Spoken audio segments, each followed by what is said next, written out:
Nós nascemos curiosos e investigativos. Um bebê, quando nasce e começa a engatinhar, encontra um sapato, ele vai investigar. Primeira coisa que vai fazer é colocar na boca, com a autorização do adulto ou não, ele vai investigar. Vai saber se é de comer, se é para colocar na mão, se é luva, se é chapéu. Mas quando coloca no pé, ele olha para o adulto como quem diz: descobrir. Existe uma satisfação. É da natureza humana saciar a nossa curiosidade. Então, essa motivação intrínseca é o que nos move. É o que move a nossa aprendizagem. Mas algo acontece, talvez aos 9 anos, né, que a gente perde o hábito de questionar. A gente passa a ter vergonha ou medo de errar. É muito complicado que a gente acha que as nossas perguntas não são boas o suficiente. E o que a gente ganharia se a gente questionasse mais esse tipo de pensamento, os nossos sentimentos, as nossas crenças?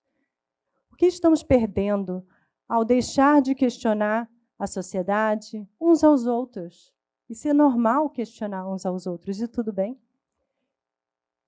O que a gente poderia estar ganhando se questionássemos mais qual é o nosso propósito? Eu sou Vanessa Miranda, sou psicóloga. Eu escrevo livros para as crianças, baseado em aprendizagem investigativa. E quando me formei nos Estados Unidos, eu trabalhei com criança com autismo. E fiquei encantada como se dá a aprendizagem, né? Quando você trabalha com uma criança com autismo e você precisa introduzir o conceito de uma caneta, você mostra o objeto, a foto, o vídeo, a função, várias cores, vários formatos, em vários diferentes contextos, para ela entender o conceito da caneta.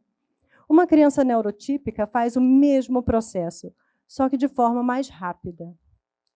Outra coisa que eu fiquei encantada trabalhando com criança com autismo é que nós avaliamos o desenvolvimento da criança como ela está hoje em relação a ontem, e não em relação a outra criança. Até porque cada criança é única. Nós somos únicos.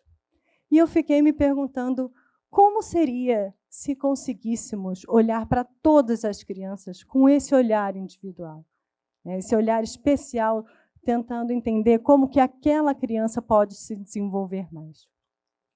Foi aí que eu perguntei quem já desenvolve um trabalho parecido e fui para o Exploratorium Museum, na Califórnia.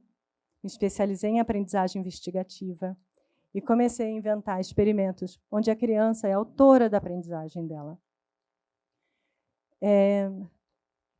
Eu escrevi meus livros para poder ter mais escala, para ter mais acesso às crianças, e os livros são baseados nessas experiências. Os conceitos dos livros são baseados como eu aprendi com as crianças com autismo. Se eu quero ensinar sobre reflexo e ótica, por exemplo, eu trago vários objetos reflexivos, mostramos de diversos ângulos e de várias formas, porque é assim que nós entendemos o que é um conceito. Precisamos olhar atentamente e profundamente, de várias formas, para aquele conceito. Também temos o olhar individualizado nos livros, porque a criança escolhe em qual área ela quer se aprofundar.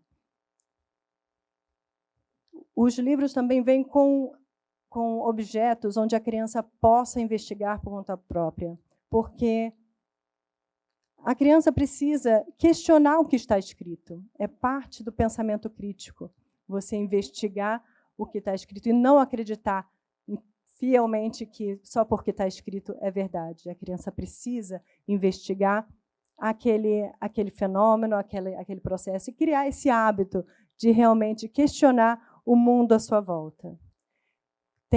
É multidisciplinar, porque acredito que a vida não é feita de caixinhas, onde tem literatura, arte, ciência, matemática. Está tudo junto. Existe arte na ciência e ciência na arte. Está tudo junto. E tem um fator muito importante que são as emoções. As emoções são os nossos filtros, é como interpretamos o mundo. Os dados estão aí para todo mundo observar, mas como nós interpretamos, cada um é único e interpreta de uma forma diferente. Então, os personagens passam por desafios emocionais para que a criança se identifique e consiga aprender e desenvolver o seu conhecimento das suas emoções. E a emoção e a ciência estão muito relacionadas. Por exemplo, se você tem uma fileira de dominó e você bate no primeiro dominó, você aprende sobre causa e efeito, ação e reação. É a mesma coisa com comportamento. Quando uma criança pega o brinquedo da mão da outra criança, é um comportamento. Mas algo aconteceu antes e algo vai acontecer depois.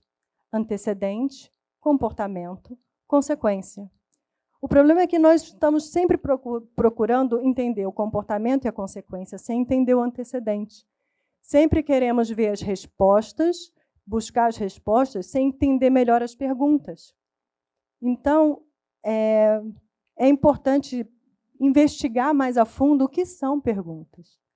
Eu acredito muito no dizer que é atribuído a Einstein, de que se eu tivesse 1 hora para resolver um problema, eu gastaria 55 minutos definindo a pergunta. Mas, realmente, o que são perguntas? Pergunta é uma ponte do que você conhece para o desconhecido. Mas você só consegue criar essa ponte se você observa tempo o suficiente esse conhecido para identificar as peças faltantes desse quebra-cabeça. E, hoje em dia, estamos sem tempo para observar o que temos à nossa volta. Com o excesso de estímulos, as perguntas estão ficando cada vez mais raras. Então, eu acho que, quando vocês olharem nessas redes sociais, né, você tem tempo de questionar essa informação, como que essa informação vai influenciar a minha tomada de decisão? O que tem por trás dessa informação? Qual é o interesse por trás dessa informação? E como que eu posso me comunicar e ouvir com mais afeto? Porque na comunicação a gente precisa ter tempo para se colocar no lugar do outro e ter um pouco de empatia. Existem vários tipos de perguntas, mas primeiro precisamos entender, para aprimorar a nossa habilidade de questionar, precisamos entender e desmistificar algumas crenças. Primeiro, que as perguntas nem sempre são verbalizadas, muitas vezes acontecem internamente. Outra coisa é que nem toda pergunta precisa de resposta. Não é uma obrigatoriedade. Você pode fazer muitas perguntas e não precisa achar todas as respostas. E não tem resposta ou pergunta certa ou errada, ou boa ou ruim. Todas as perguntas são úteis e importantes.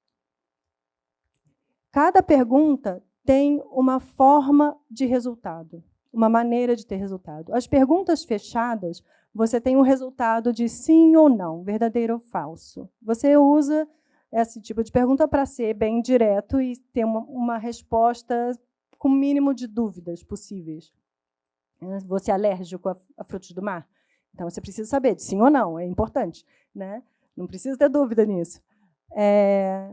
Nas perguntas de preferência, você limita e conduz aquela conversa.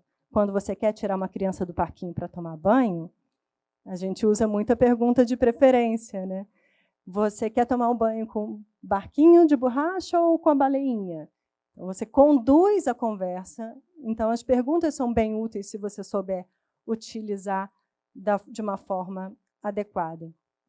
Também tem as perguntas abertas, que é quando você realmente quer saber o que o outro está pensando. Mas, para isso, você precisa ter a escutativa. e realmente querer ouvir o que realmente te move, o que te interessa, o que faz brilhar seus olhos. E como você chegou nessa conclusão? Como foi o seu processo? Você quer realmente saber? São as perguntas abertas. E as perguntas complexas, às vezes, normalmente, precisamos perguntar todos os dias, porque sempre estamos mudando e aprendendo. Por exemplo, qual é o meu propósito? O que eu estou fazendo aqui? O que está acontecendo? Então, para você fazer muitas perguntas e praticar fazer muitas perguntas, comece observando o que você adora. Gaste tempo contemplando algo que você goste. E, a partir daí, você faz uma pergunta. Pode ser por quê? Por quê? Mas não se prenda só ao porquê. Continue perguntando como, onde, quando, quem e se. Continue fazendo muitas e muitas perguntas. E você vai escolher uma e se dedicar, se você quiser, para encontrar aquela resposta, se for interessante o suficiente para você. Mas que legal que seria se nós fôssemos uma inspiração para as nossas crianças de continuar perguntando. Então, da próxima vez que alguma criança perguntar para você por que o céu é azul, ao invés de responder não sei, ou responder a resposta técnica, pode responder o que você acha, como que a gente pode descobrir, vamos investigar juntos. E como que seria o céu se ele fosse laranja ou verde? Né? Como é o céu em outros planetas? Então, você pode aprimorar suas habilidades de fazer perguntas. E também pode propor brincadeiras de fazer perguntas. Hora da brincadeira, da pergunta maluca. Que pergunta você inventaria? Essa é uma brincadeira que eu adoro fazer com os meus filhos. É bem divertido. Realmente saem perguntas malucas e a gente acaba não sabendo responder. E faz parte da brincadeira. E a pergunta que eu deixo para você é: qual é a pergunta que você não está querendo fazer para você mesmo? Qual é a pergunta importante que você está deixando de fazer para você mesmo? E eu fico aguardando vocês. Se vocês quiserem me contar essa pergunta, estou curiosa. Obrigada.